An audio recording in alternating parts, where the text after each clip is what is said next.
Peregrinando pelo caminho quaresmal, somos tocados pela misericórdia do Senhor, que nos quer pessoas melhores, produzindo frutos de bondade, compaixão, acolhida e ações humanizadas. Seja bem-vindo ao canal da Web TV Santa Teresinha. Hoje é dia 23 de março. Eu sou Padre Gonzaga e seja bem-vindo para esse café com Jesus com muita alegria. Em nome do Pai, do Filho e do Espírito Santo. Amém. O anjo do Senhor anunciou a Maria e ela concebeu do Espírito Santo. Eis aqui a serva do Senhor, faça-se em mim segundo a vossa palavra. E o Verbo se fez carne e habitou entre nós. Ave Maria, cheia de graça, o Senhor é convosco, bendita sois vós entre as mulheres, bendito é o fruto do vosso ventre, Jesus. Santa Maria, Mãe de Deus, rogai por nós, pecadores, agora e na hora de nossa morte. Amém. Rogai por nós, Santa Mãe de Deus, para que sejamos dignos das promessas de Cristo. Oremos. Derramai, ó Deus, a vossa graça em nossos corações, para que, conhecendo pela mensagem do anjo a encarnação do vosso Filho, cheguemos por sua paixão e cruz à glória da ressurreição. Por Cristo nosso Senhor. Amém. Glória ao Pai, ao Filho e ao Espírito Santo, como era no princípio, agora e sempre. Amém. O evangelho de hoje é Lucas capítulo 13, do versículo 1 ao 9. Vieram algumas pessoas trazendo notícias a Jesus a respeito dos galileus que Pilatos tinha matado, misturando seu sangue com dos sacrifícios que ofereciam. Jesus lhes respondeu: Vós pensais que esses galileus eram mais pecadores do que todos os outros galileus por terem sofrido tal coisa? Eu vos digo que não.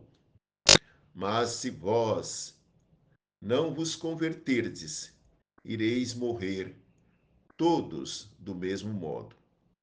E aqueles 18 E aqueles 18 que morreram quando a torre de Siloé caiu sobre eles, pensais que eram mais culpados do que todos os outros moradores de Jerusalém?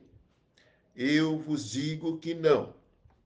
Mas, se não vos converterdes, ireis morrer todos do mesmo modo. E Jesus contou esta parábola. Certo homem tinha uma figueira plantada na sua vinha. Foi até ela procurar figos e não encontrou. Então disse ao vinhateiro: Já faz 3 anos que venho procurando figos nesta figueira e nada encontro. Corta-a, porque está ela inutilizando a terra? Ele, porém, respondeu: Senhor, deixa a figueira ainda este ano. Vou cavar em volta dela e colocar adubo. Pode ser que venha a dar fruto. Se não der, então tu a cortarás. Palavra da salvação. Glória, glória a vós, Senhor. Olha, gente, que importante para nós hoje aqui, celebrando o terceiro domingo da Quaresma. Estamos no terceiro domingo da Quaresma, gente. E aqui, veja bem, nós no primeiro domingo falou sobre as tentações de Jesus, né? As tentações de Jesus. Nós vimos também a transfiguração do nosso Senhor Jesus no segundo domingo. E agora que hoje, gente, fala-nos da misericórdia de Deus e da nossa conversão. Jesus conta a parábola da figueira estéril, da figueira estéril. É um homem que plantou uma figueira na sua vinha e depois ele foi lá colher fruto, né? E não encontrou nada, pois aquela figueira ali era estéril. Então, vem o que? A decepção, a frustração, a desilusão, né? Que se repetiu por 3 anos. 3 anos consecutivos, vai lá e nada, nada. Então, aquela pessoa, aquele homem pensou, falou assim, vamos cortar essa árvore, vamos dar um fim nela, o dono da vinha, né? Vamos dar um fim nessa árvore aqui, porque isso daqui não está dando, tá ocupando espaço e não está dando fruto nenhum. É, é. Aí então o vinhateiro pede ao dono que tenha paciência e conceda mais um ano de tempo, durante o qual ele mesmo se preocupará, né, por dedicar um cuidado mais atento e delicado à figueira, para estimular a sua produtividade. Deixa mais um ano, eu vou cuidar, eu vou colocar adubo, né? Quem sabe, né? Agora, veja bem esta parábola de hoje, né?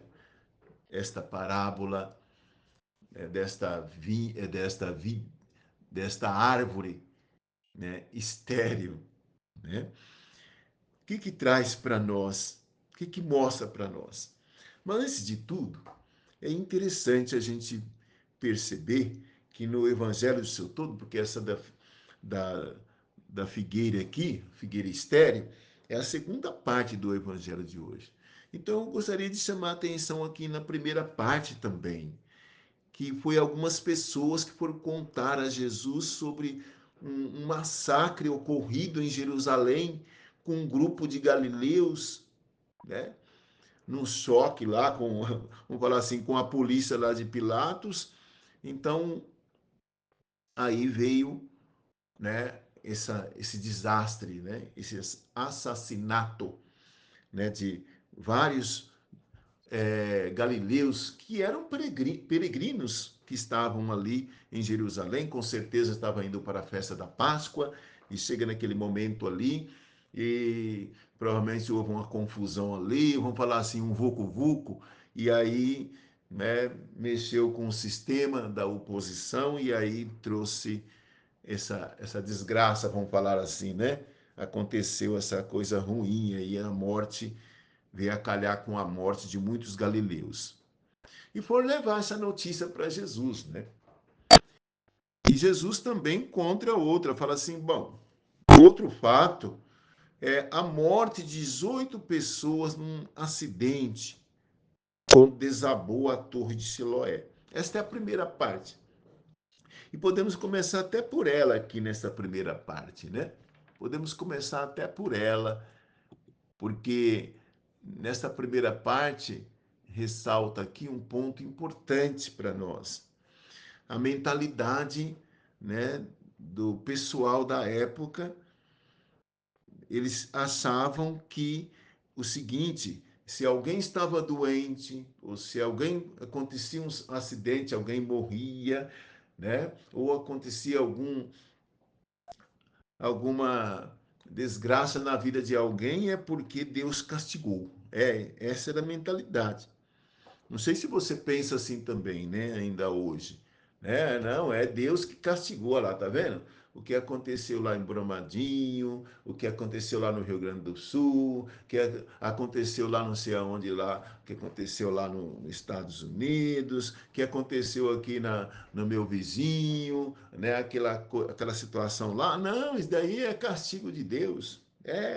Aquela doença que a pessoa lá, às vezes aquela pessoa tão boa e está lá uma doença grave nela, e você fala, não, isso daí é um castigo de Deus. Deus está castigando esse povo aí. É por conta do pecado desse povo. É por conta do pecado dessa pessoa que aconteceu essa desgraça na vida dela. E Jesus vai mostrar justamente diferente. Jesus, conhecendo bem aqui a conduta dos chefes religiosos do seu tempo, Jesus interpreta os fatos, levando todo mundo a repensar a sua própria vida. Essa primeira parte aqui, Jesus nos convida eu, convida você a repensar a sua própria vida, porque é inútil procurar nos acontecimentos do dia a dia marcas de um castigo divino. Ficar falando é castigo de Deus, tá vendo? Deus castiga. Não, não, não. Jesus quer apontar aqui, ele quer mostrar aqui. Primeiro passo: o pecado é do ser humano. Isso mesmo. Ele aponta para a consciência coletiva do pecado e para a responsabilidade de todos nós. Se acontece coisas ruins, a violência, a indiferença, o descarte, né? A cultura do descarte, né? Da, da exclusão, da divisão de classe, né? Das violências, né, de tantas coisas ruins que acontecem, até mesmo em relação à natureza, logo que nós estamos vendo sobre a ecologia integral, esse ano da campanha da fraternidade, até mesmo aí, ó, os desastres da natureza também. Não, aí não é Deus que está mandando castigo, não, não é Deus que está mandando castigo. Isso é pecado do ser humano. É o próprio ser humano que está, né, que é responsável, né, por todas coisas ruins que acontecem na natureza e também na humanidade, na sociedade. Então Jesus chama atenção nesse aspecto, né? E com isso ele chama todos à conversão, né? Conforme Jesus vai dialogando aqui com as pessoas, ele fala assim, olha, mas vós, ele fala dessa forma, olha o que Jesus fala no texto aí, no versículo 2, ele fala, Jesus respondeu, vós pensais que esses galileus eram mais pecadores do que todos os outros galileus por terem sofrido tal coisa? Eu vos digo que não. Tá vendo? Não eram mais pecadores. Mas se vós não vos converterdes, ireis morrer todos do mesmo modo.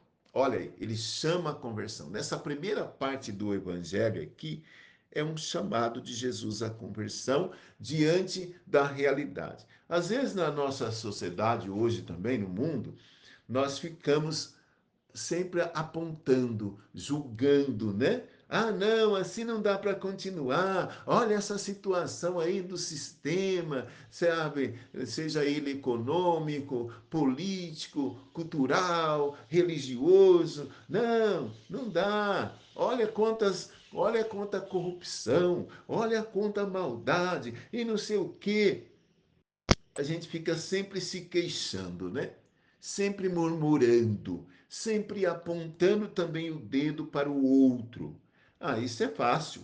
Se queixar é fácil, mas difícil é propor soluções. Difícil é propor soluções. E Jesus já pega, né, isso no ar. Ele já fala: olha, se vós não vos converterdes, ireis morrer todo do mesmo modo. Já chama a conversão aqui, chama a comunidade, o povo daquele momento ali, para fazer um exame de consciência, para fazer uma reflexão. Eis aí o tempo forte, né? No tempo da quaresma, é esse tempo forte de conversão. É fazer um bom exame de consciência. Pega os 10 mandamentos da lei de Deus, faça um bom exame de consciência. Vamos refletir bem. Olha, quais são os pecados que temos cometido, né? Seja por pensamento, palavras, atitudes, por omissão, por ficar julgando, por ficar condenando, né? E ainda colocando às vezes a culpa até em Deus, falando que Deus está mandando um castigo, e Jesus corta esse barato aqui. Ele corta. Não, não tem nada a ver, né? Não tem nada a ver. Aí nós vamos para a segunda parte, que é da figueira, a figueira. Jesus, então, ele traz aqui para nós, né, uma resposta muito interessante diante, às vezes, da hipocrisia, de tanta injustiça, de violência, né, da condenação.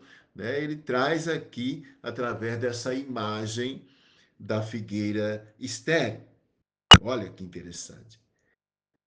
Olha, ele mostra aqui, né? Vamos lá. Certo homem tinha uma figueira plantada na sua vinha. Quem é esse homem aqui? Pode ser quem aqui? É Deus, é Deus. Foi até ela procurar figos e não encontrou, né? Então disse ao vinhateiro, já faz 3 anos que venho procurando figos e nesta figueira e nada encontro. Corta! Então o dono da, da, da vinha aqui representa Deus. É o nosso Deus e Pai. E o vinhateiro aqui é a imagem de Jesus. É o vinhateiro, aquele que cuida. Enquanto a figueira é símbolo da humanidade indiferente, da humanidade que não produz fruto, inerte, da humanidade que é árida. Então, o dono da vinha é Deus, né? O vinhateiro é Jesus, né? Olha que interessante. Então, Jesus aqui, junto ao Pai, ele intercede em favor da humanidade, né? Que é a figueira. A figueira representa você, representa a sua família, representa a humanidade, representa a sociedade, representa a sua comunidade, ó, representa o seu movimento, representa a sua pastoral, representa, né, a sua equipe, né? Olha que interessante, a figueira representa isso. Então, é aqui para você e cada um de nós fazer uma análise, fazer um exame de consciência. Está produzindo fruto ou a sua família é uma figueira estéril? O seu grupo é uma figueira estéril, a sua equipe é uma figueira estéril.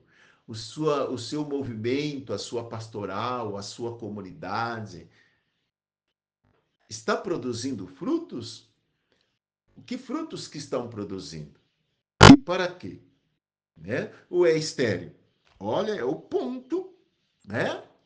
E todo ano a gente celebra, né, o Natal, celebra a Páscoa, né? Que frutos que temos colhido, temos produzidos, na verdade, né? Que frutos nós temos produzido?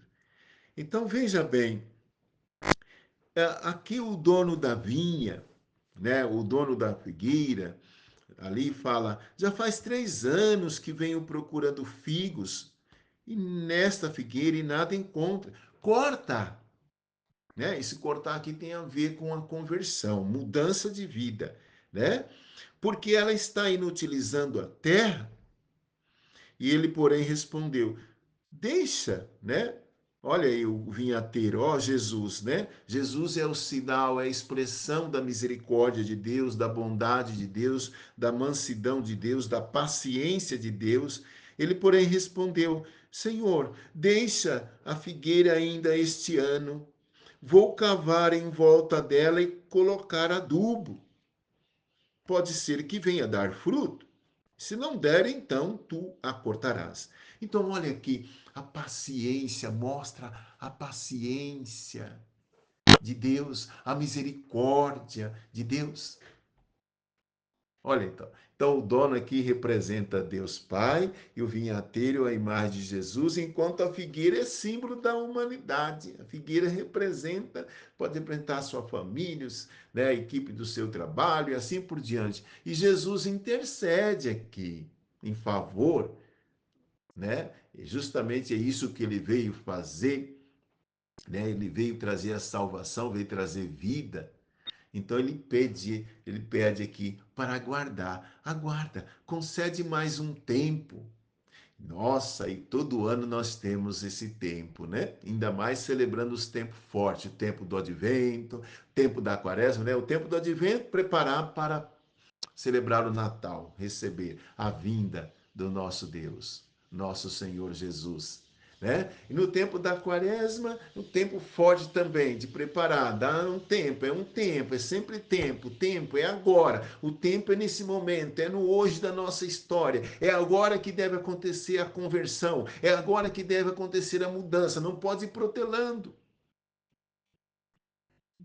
Então, a figueira que o dono da parábola quer, né, cortar representa né, aqui, ó, aquilo que está sendo estéreo. É isso que precisa cortar. Corta aquilo que está sendo estéreo na sua vida. Aquilo que não está produzindo na tua vida, você está vendo que precisa mudar. É igual na pastoral também, dentro da evangelização, a igreja fala da conversão pastoral. Aquilo que não está dando mais, aquilo que não está produzindo mais, corta, corta, arranca o mal pela raiz. Arranca o mal pela raiz. Está sendo incapaz de doar, está sendo incapaz de produzir, está sendo incapaz de fazer o bem, está sendo incapaz de perdoar. Arranca esse mal pela raiz. Arranca. Então, essa figueira estéril é símbolo de quem vive para si mesmo, no egoísmo, que está satisfeito e tranquilo, né, que está instalado nas suas próprias comodidades, vamos falar assim, caiu no conformismo, no comodismo, né, é incapaz, né, de perdoar, de partilhar, de fazer o bem, de participar, de produzir frutos, né, de pensar no todo. É incapaz, inclusive, de cuidar da natureza, né, do meio ambiente.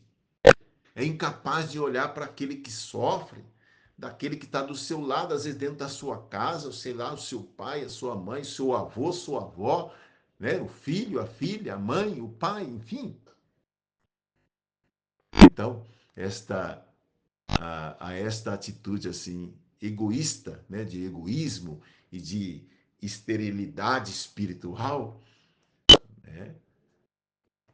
Jesus aqui apresenta, Deus apresenta aqui o que? O amor. Né? O amor do vinhateiro aqui em relação à figueira. Pede ao dono que espere, espere. Ó Pai, tenha paciência. Ó Pai, né? Espera. E ele tem paciência, sabe esperar. Aliás, Deus é paciência, Deus é esperança, Deus é misericórdia, Deus é amor infinito. Olha só. Então, que nós possamos aproveitar bem nesse período, né, que estamos vivendo da quaresma, que possamos fazer um caminho realmente, né, de conversão, de mudança, que possamos celebrar a Páscoa e a nossa Páscoa seja a celebração realmente de uma libertação, de uma vida nova, de uma nova mentalidade, né? Porque todos nós temos necessidade de nos converter, de dar um passo em frente.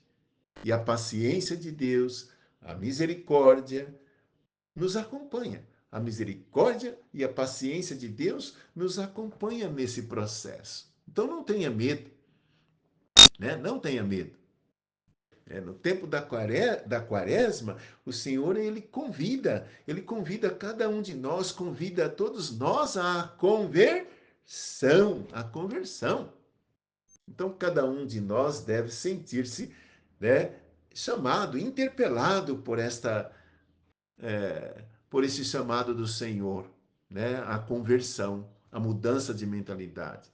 Corrigindo algo, você procura fazer um bom exame de consciência e corrige algo na sua própria vida, no seu modo de pensar, de agir, de viver, de relacionar-se com o outro, com o próximo, com seu esposo, a sua esposa, com seu pai, com a sua mãe, com seu filho, com a sua filha, né? No seu modo de relacionar-se um com o outro. Então, e ao mesmo tempo, olha, também ter paciência, ter misericórdia. Sede misericordiosos um com os outros. Tende paciência um com o outro. Tende paciência. Não dá vazão aí para ansiedade, não dá vazão aí para correria, né? Para aquela doidura, essa vida doida às vezes que nós submetemos. Não dê espaço para isso, não dê asa para isso, porque você acaba se tornando depois estéril, uma pessoa estéril, uma pessoa incapaz, né, de praticar o bem. É isso. Vamos pedir-nos aqui para que a Virgem Maria, nossa mãe, São José, nos ajude a viver esses dias de preparação para a Páscoa como um tempo de renovação espiritual e de abertura confiante à graça de Deus e à sua misericórdia. Em nome do Pai, e do Filho e do Espírito Santo. Amém. Força, coragem, ânimo, alegria. Jesus te chama, Jesus te ama. Uma semana abençoada para você e toda a sua família.